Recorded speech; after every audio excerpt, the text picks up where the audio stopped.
자, 오늘께서 우리가 하신 말씀은 마가복음 16장 1절로 11절까지는 말씀입니다. 예수 부활의 첫 증인들, 예수 부활의 첫 증인들이라고 하는 제목으로 하나님 말씀드리기를 원합니다. 오늘은 우리 예수님께서 사망 권세를 깨뜨리시고 죽음을 이기시고 다시 사신 부활주일입니다. 다시 사신 부활의 평강이 저와 여러분에게 함께하기를 예수님의 이름으로 축복합니다. 아멘. 할렐루야. 아멘. 제가 목회를 하다 보면 이따금 성도들로부터 전도를 부탁하거나 혹은 새신자를 소개받는 경우들이 종종 있습니다. 목사님, 이분은 예수님을 제대로 믿기만 하면 우리 물대동산교회에서 아주 큰 일을 할 사람입니다. 특별히 관심을 가져주시기 바랍니다. 이런 부탁을 종종 받습니다. 이런 부탁은 잘못된 부탁은 아니지만 그러나 이런 부탁을 하시는 사람들의 마음속에는 밑바탕에 끌려있는 세속적인 전제가 하나 있다라고 하는 사실을 부인할 수가 없어요. 그것이 뭐냐 하면 대부분이 이런 큰 일을 할 사람들은 첫 번째 재력이 있는 사람이거나 두 번째 학문적인 그 실력이 있는 사람이거나 세 번째 높은 사회적인 지위가 있는 사람들이다 라고 하는 것이 숨어있는 것이지요. 즉 하나님도 이런 재력이나 학력이나 사회적인 지위 앞에 꼼짝달싹 못할 것이고 굉장히 귀하게 여길 것이다 라고 하는 생각이 내포되어 있는 것입니다. 내가 목회 천연병 시절 때는 이런 말을 듣고서 그런 분들에게 특별한 시간을 내기도 하고 관심을 가지려고 애썼던 기억이 있어요.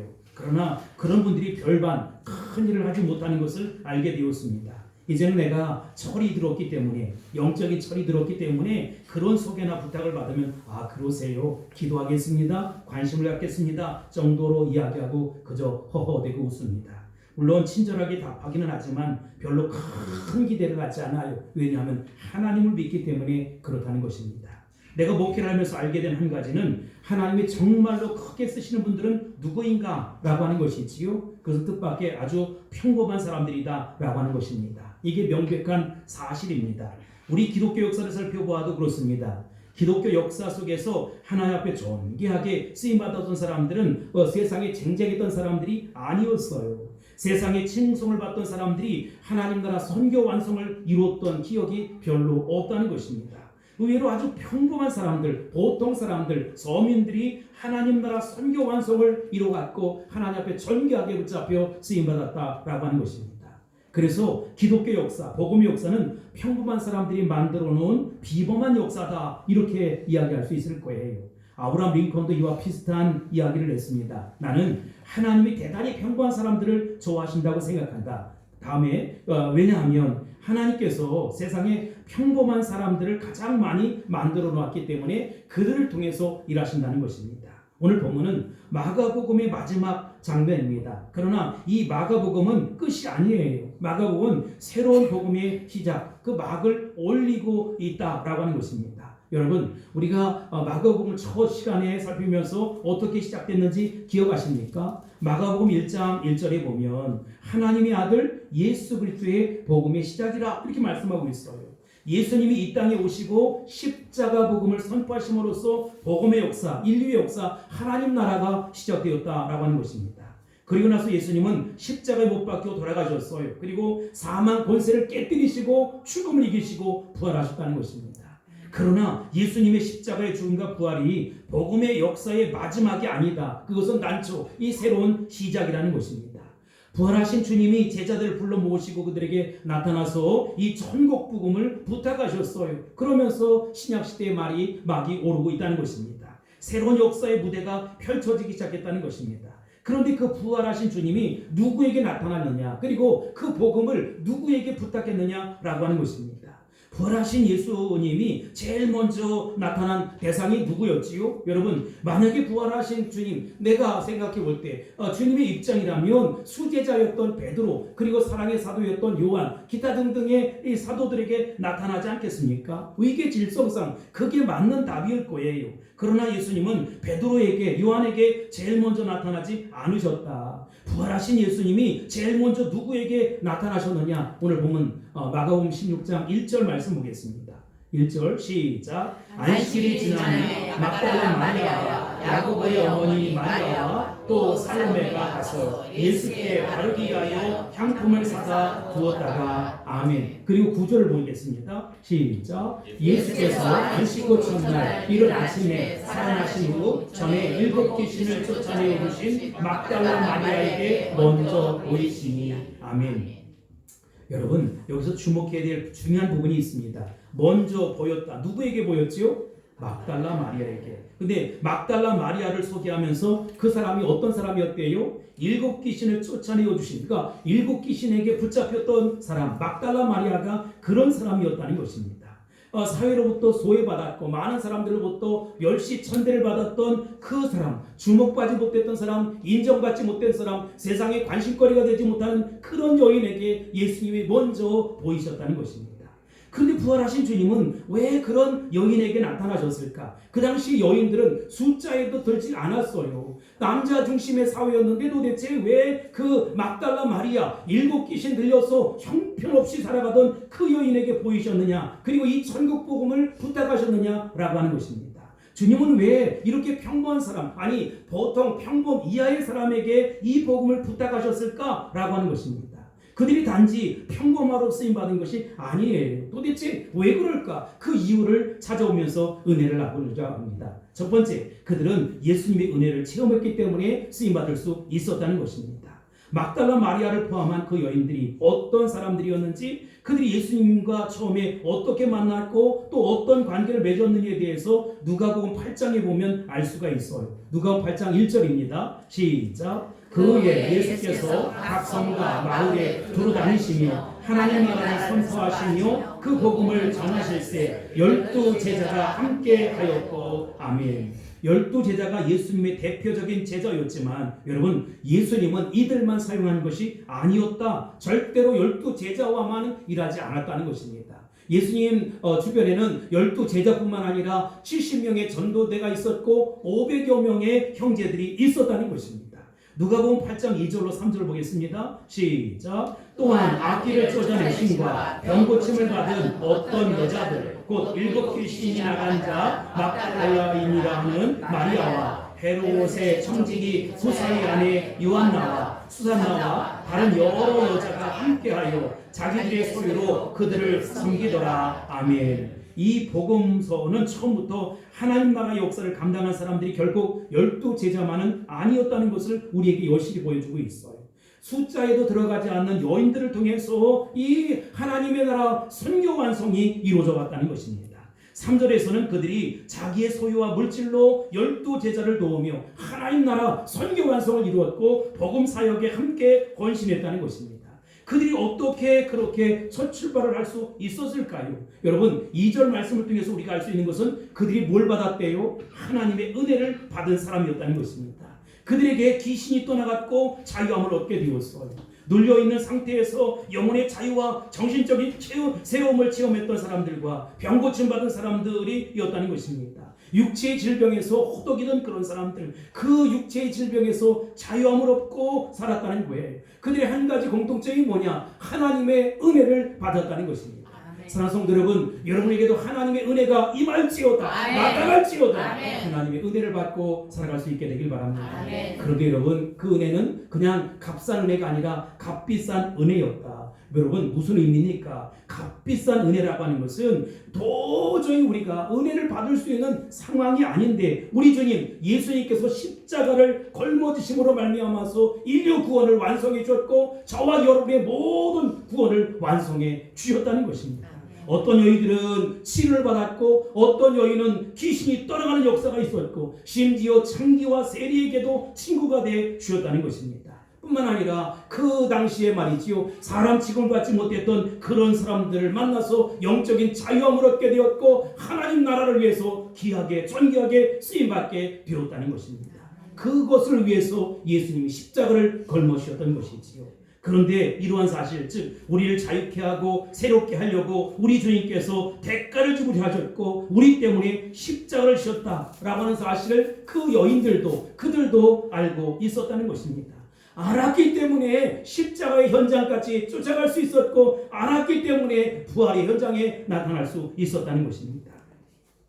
마가복음 15장에 보면 예수님이 십자가에 달리신 사건의 전후 상황을 이렇게 쭉 살펴보면 이 마가복음 15장 40절을 보겠습니다. 시작. 멀리서 바라보는 여자들도 있었는데 그 중에 막달라 마리아와 또 작은 야고보와 요새의 어머니 마리아와 또 살로메가 있었으니. 아멘. 예수님이 십자가에 매달리는 마지막 순간에 그분을 찾아와서 그 현장에 함께 있었던 여인들의 이름이 여기 기록되어 있어요. 마태, 마가, 누가, 요한복음에 다 기록되어 있는데 숫자를 세우면 훨씬 더 여기보다 많이 있어요. 근데 여러분, 마가복음 15장 41절에 보면 이들은 예수께서 갈릴리 계실 때에 따르며 섬기던 자들이라 라고 표현하고 있어요. 그래서 이곳까지 십자가 현장까지 쫓아왔던 것이지요. 그리고 또 이외에 예수와 함께 예루살렘에 올라온 여자들도 많이 있었더라 이렇게 말씀하고 있습니다. 근데 여러분, 제가 묻고 싶은 것은 이 여인들은 많이 예수님을 쫓아왔는데 남자들은 도대체 어디 갔단 말입니까? 수제자 베드로를 뿐만 아니라 이제 야고보, 요한 이 다른 제자들은 도대체 어디 갔느냐? 수제자 베드로는 예수님을 부인하고 떠났어요.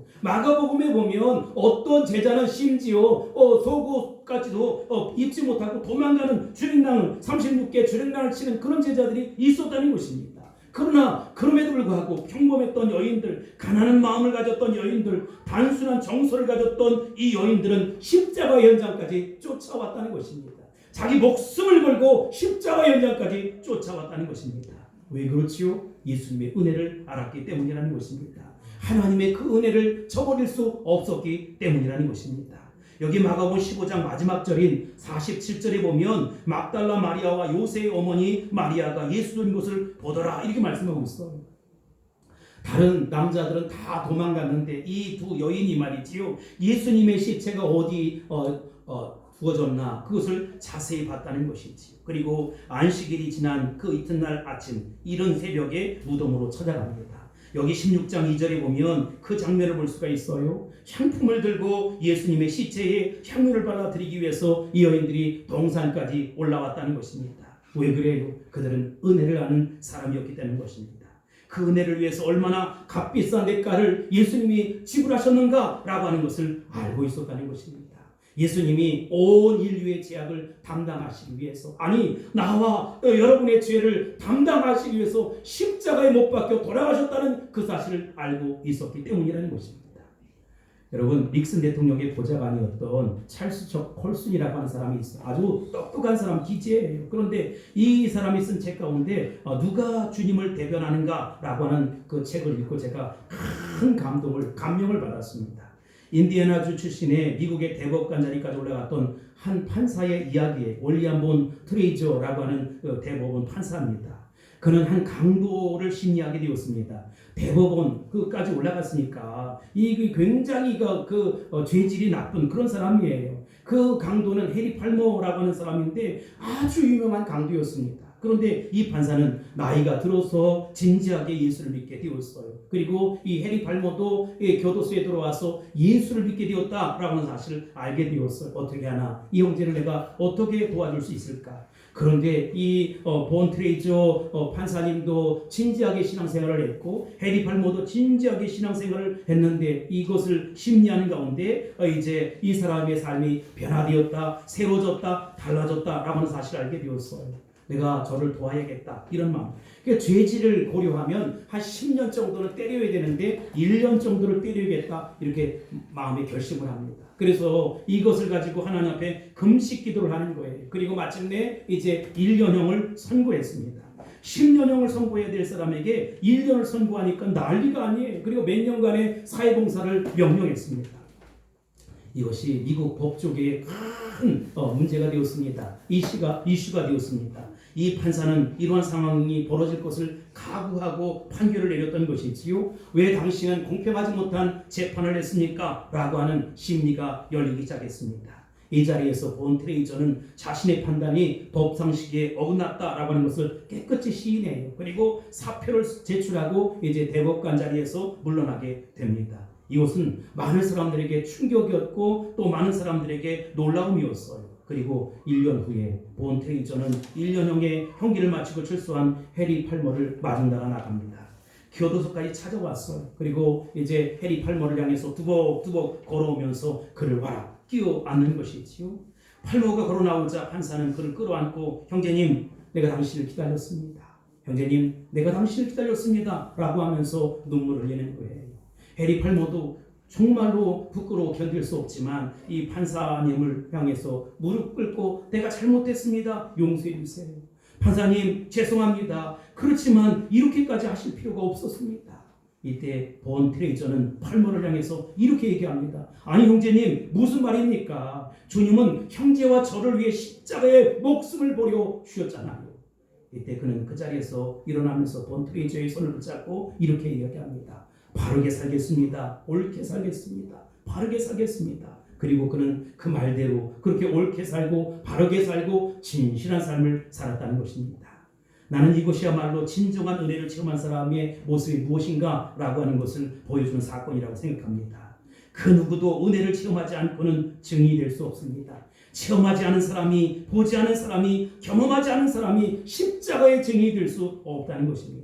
그런데 이 여인들은 갈릴리에서 예루살렘까지 예수님이 어떠한 삶을 살았고 어떻게 값비싼 대가를 지불했는지를 알았기 때문에 부활의 증인이 될 수 있었다는 것입니다. 사랑하는 성도 여러분, 하나님의 은혜를 경험하고 체험할 수 있게 되길 바랍니다. 아멘. 그리고 부활의 증인이 될 수 있기를 주의 이름으로 축복합니다. 아멘. 두 번째로 그들은 예수님의 은혜를 체험했을 뿐만 아니라 예수님의 부활을 믿었기 때문에 쓰임받을 수 있었다는 것입니다. 그러나 여인들이 처음부터 부활의 이 소식을 믿었던 것은 아니에요. 이 부활을 기대했던 것도 아닌 것 같아요. 사실 여인들은 부활을 기대한 것이 아니라 단순한 애정, 우리 주님이 이렇게 십자가에 못 박히다니 말이 안 돼, 저렇게 처참하고 무참하게 신문을 당하다니 고초를 당하다니 충성심 때문에 예수님의 시신을 내려서 향유를 발라드린 거예요. 예수님의 부활 소식을 접했을 때 그들이 보인 반응을 보세요. 8절입니다. 8절 시작. 여인들이 몹시 놀라 떨며 나와 무덤에서 도망하고 무서워하여 아무에게 아무 말도 하지 못하더라. 아멘.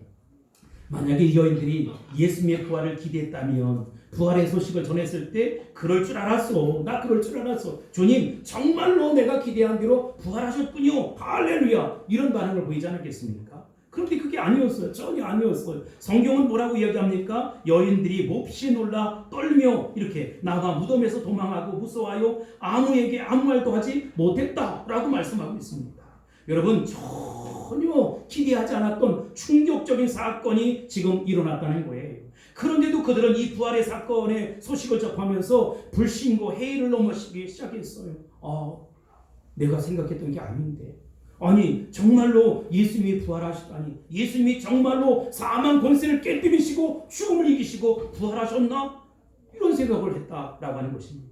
여러분 다른 제자들의 모습을 봐도 이런 부활의 기대에 흔적이 없어요. 11절을 볼까요? 11절입니다. 시작. 그들은 예수께서 살아나셨다는 것과 마리아에게 보이셨다는 것을 듣고 믿지 아니하니라. 아멘. 처음에 이 엄청나게 놀라운 사건을 보면서 여인들이 몹시 두려워 떨었다, 도망갔다, 어쩔 줄 몰라 했다. 처음에는 그럴 수 없다, 다 사람이 다시 살아나다니 있을 수 없어. 그래서 성경은 뭐라고 합니까? 믿지 아니하니라. 여러분 어쩌면 이게 당연한 일인지 모르겠어요. 자, 13절에 보시면 소위 엠마오의 길로 가는 두 제자가 부활하신 주님을 만나고 그것을 나머지 제자들에게 그 사실을 전할 때 13절에 보시면 두 사람이 가서 남은 제자들에게 알리었으되 역시 어떻게 했대요? 믿지 아니하니라. 어쩌면 믿지 않는 게 당연할지도 모르겠어. 14절 봅시다. 그 후에 11제자와 음식 먹을 때 예수께서 그들에게 나타나사 그들의 믿음 없는 것과 마음이 완악한 것을 꾸짖으시니 이는 자기가 살아난 것을 본 자들의 말을 믿지 아니함이니라. 아멘. 사랑하는 성도 여러분, 11절, 13절, 14절에 보면 믿지 아니하니라,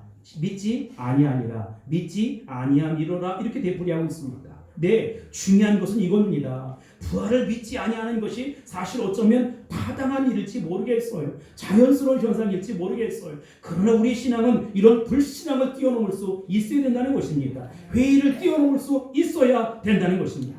마침내 이 여인들과 제자들은 그들의 불신앙과 회의를 뛰어넘어서 신앙의 자리에, 믿음의 자리에 우뚝 설 수 있었다는 것입니다. 나는 이것도 하나님의 일방적인 은혜라는 거예요. 믿어지는 거예요.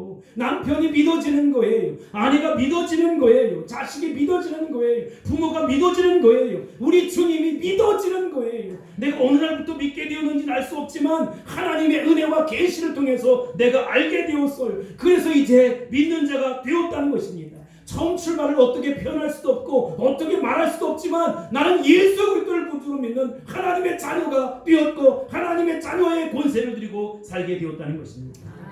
그러니 믿을 수 있는 자가 행복한 사람입니다. 나는 행복합니다. 노래를 부르고 싶습니다. 세계적인 심리학자 가운데 소위 내담장 주님의 접근 이름을 정했던 칼 로저스, 이 사진 나올 터인데 칼 로저스라고 하는 심리학자가 있습니다. 그는 20대 때 신학대학교에 들어갔어요. 그래서 열심히 공부하는데 많은 회의와 좌절감이 있는 거예요. 내가 도대체 진짜 예수 믿는 사람 맞아? 내가 진짜 이러고도 목사가 될 수 있을까? 라고 그렇게 신학교 시절 그는 이렇게 회고합니다. 나는 내게 밀려오는 회의를 넘어설 수 없었다. 결국 나는 신학교를 떠났다. 나는 불행한 사람이다. 나는 불행한 사람이다. 그러나 신학교를 떠나서 세계적인 상담학자가 되었어요. 많은 업적을 나타나게 되었다는 것입니다. 그런데 안타까운 것은 그의 불신과 회의를 뛰어넘을 수 없었다는 것입니다. 또 다른 분야에서 그는 독백처럼 내가 좀 더 우리 주님을 추구했더라면, 좀 더 우리 주님을 추구했더라면 이런 얘기를 해요. 계속 추구했더라면 하나님의 은혜를 받을 수 있었을 터인데 그는 그러지 못했다는 것입니다. 나는 이 칼 로저스의 말을 듣고 참 마음에 안타까움이 있었어요. 그가 만약 좀 더 추구했더라면, 좀 더 주님의 은혜를 받았더라면 부활하신 주님의 붙잡혀서 존귀하게 쓰임받을 수 있었을 터인데 심리학자로서뿐만 아니라 목회자로서 하나님 앞에 위대하게 쓰임받는 하나님의 일꾼이 될 수 있었을 터인데 라고 하는 안타까움을 갖게 되었어요. 사랑하는 성도 여러분, 누구에게나 불신이 있을 수 있어요. 누구에게나 회의감이 들 수 있다는 것입니다. 그러나 정말로 중요한 것은 회의를 뛰어넘을 수 있고 불신을 뛰어넘을 수 있어야 된다는 것입니다. 불신을 뛰어넘고 회의를 뛰어넘어서 신앙의 자리, 믿음의 자리에 설 수 있어야 된다는 것입니다. 나는 여러분에게도 그렇게 구하기를 소원해요. 구하는 자가 어떻게 되지요? 얻는다는 것입니다. 찾는 자가 찾게 된다는 것입니다. 문을 쾅쾅쾅 하고 두드리는 자가 문을 열어 제낄 수 있다는 것입니다. 여기서 구한다는 것은 한 번, 두 번이 아니라 정말 확신이 들 때까지 계속해서 구하는 것입니다. 진정한 구도자는 계속해서 은혜의 문을, 축복의 문을, 구원의 문을, 능력의 문을 두드려야 한다는 것입니다. 반드시 문이 열리게 될 것입니다. 아멘. 처음에 예수님의 부활 소식을 접했을 때 이 엄청나게 놀라운 사건을 대하면서 이 여인들도 몹시 놀랐어요. 두려웠어요. 떨렸어요. 심지어 도망갔어요. 그리고 말도 한마디 하지 못했다는 것입니다. 여러분, 그런데 이 마리아, 막달라 마리아는 어떤 반응을 보였습니까? 10절입니다. 시작. 마리아가 가서 예수와 함께 하던 사람들의 슬퍼하며 울고 있는 중에 이 일을 보았네. 아멘. 이게 중요합니다. 순종입니다. 가서 전하라 라고 하는 말씀 그대로 막달라 마리아는 두려움 중에도 어쩌면 주저함 속에서도 순종을 결단하고 나아갔다는 것이지요. 그리고 가서 새로운 시대가 밝아온다는 것입니다. 우리 권사님이 우리 정미 씨 오게 기도를 하라는 거예요. 그리고 계속해서 기도를 새벽에도 나와서 기도하고 저녁에 나와서도 기도하고 사랑하는 정미가 동생이 오기를 소원하며 기도하고 문을 계속해서 두드리는 거예요. 함께 그랬더니 저기 오셔 앉아서 예배드리고 있어요. 얼마나 감사한 일인지 알 수 없어요. 여러분, 구하는 자가 얻게 돼 있어요. 순종하며 나아가는 것입니다. 우리가 믿음으로 순종하며 나아가면 하나님 나라 선교 완성이 이루어지게 돼 있다는 것입니다. 위대한 역사, 신앙의 역사는 믿음의 첫 순종, 출발점부터 시작된다는 것이지요. 사랑하는 성도 여러분, 순종하는 자를 주님이 사용하세요. 단지 믿는 자로 만족해서는 안 된다. 믿고 어떻게 해야죠? 순종하며 나아갈 수 있어야 된다는 것입니다. 중요한 것은 내가 믿음으로 순종하는 것입니다. 내가 믿은 그 사실이 참된 것이라면 진정으로 그 말씀 붙잡고 내 인생을 걸고 승부를 걸고 생명을 수 있어야 된다는 것입니다. 이것이 중요해요. 막달라 마리아는 7 귀신 들려가지고 처절한 삶을 살았던 여인이에요. 여러분 귀신 들려서 어떤 짓을 했겠어요. 그러나 그 모든 상황들을 다 주님께 맡기고 믿음으로 나아갔을 때 하나님께서 위대한 전도자로 사용했고 위대한 하나님의 일꾼으로 사용하셨다는 것입니다. 부활의 증인은 과거를 묻지 않는 것이지요. 과거에 어떻든 그게 중요하지 않아. 지금 나에게 주신 그 명령에 순종하는 것입니다. 그리고 다른 제자들도 이제 순종하기 시작했어요. 그래서 하나님 나라가 이루어져가는 것이고 선교 완성이 나타나게 되는 것입니다. 십자가 보혈의 능력을 의지하고 순종하며 살아가는 저와 여러분이 다 될 수 있기를 예수님 이름으로 축원합니다. 축복합니다. 선포합니다.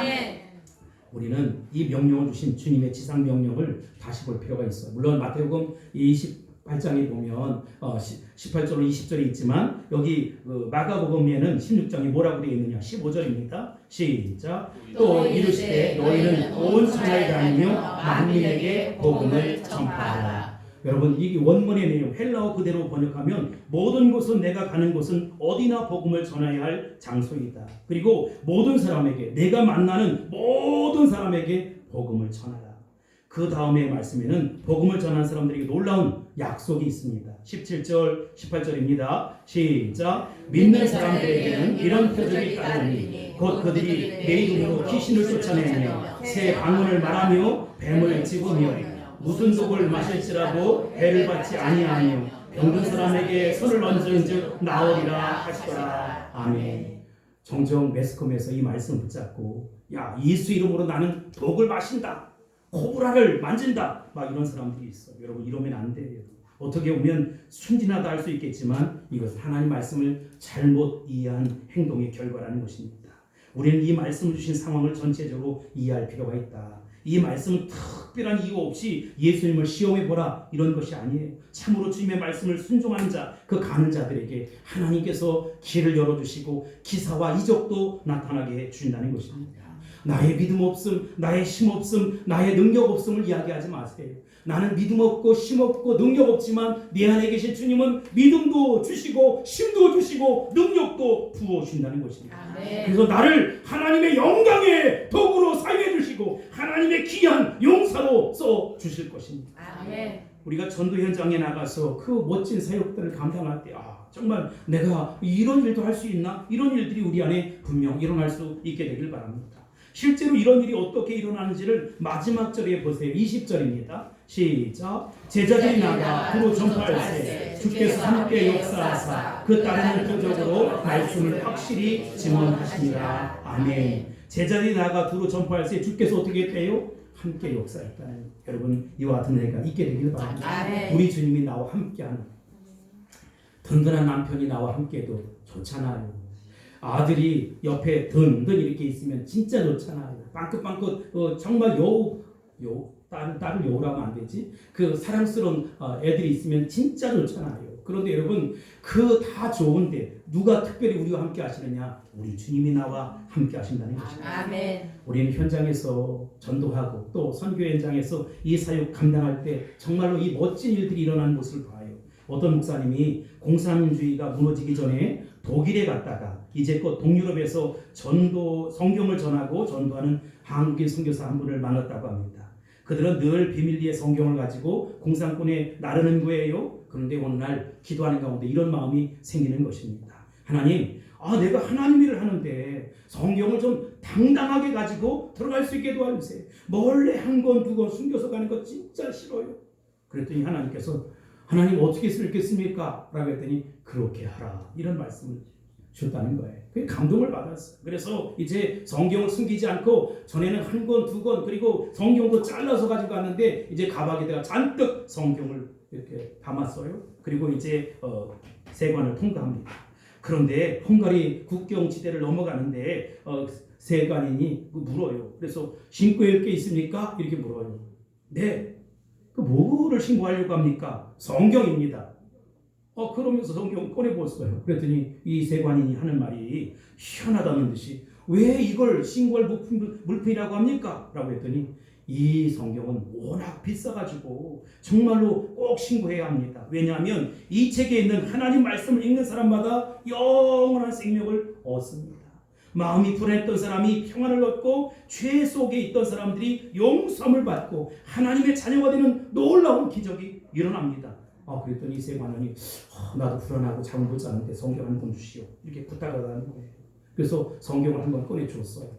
그리고 나머지는 어떻게 할까요? 그랬더니 가지고 들어가세요 이렇게 얘기했다는 것입니다. 그는 흥분하면서 목사님 20세기 21세기에도 이런 기적이 일어나는 것을 나는 체험했습니다 라고 간증을 하더라는 거예요.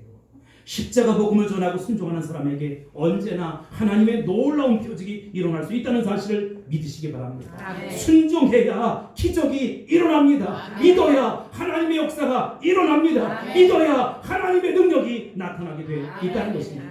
반드시 하나님 말씀 앞에 순종할 수 있게 되길 바랍니다. 아멘. 지금도 순종할 때 하나님의 기적은 일어난다는 것이지요. 믿으시기 바랍니다. 아멘. 주님의 성령은 지금도 역사합니다. 그러나 그저 믿기만 해서는 안 돼요. 진실로 순종해야 한다는 것입니다.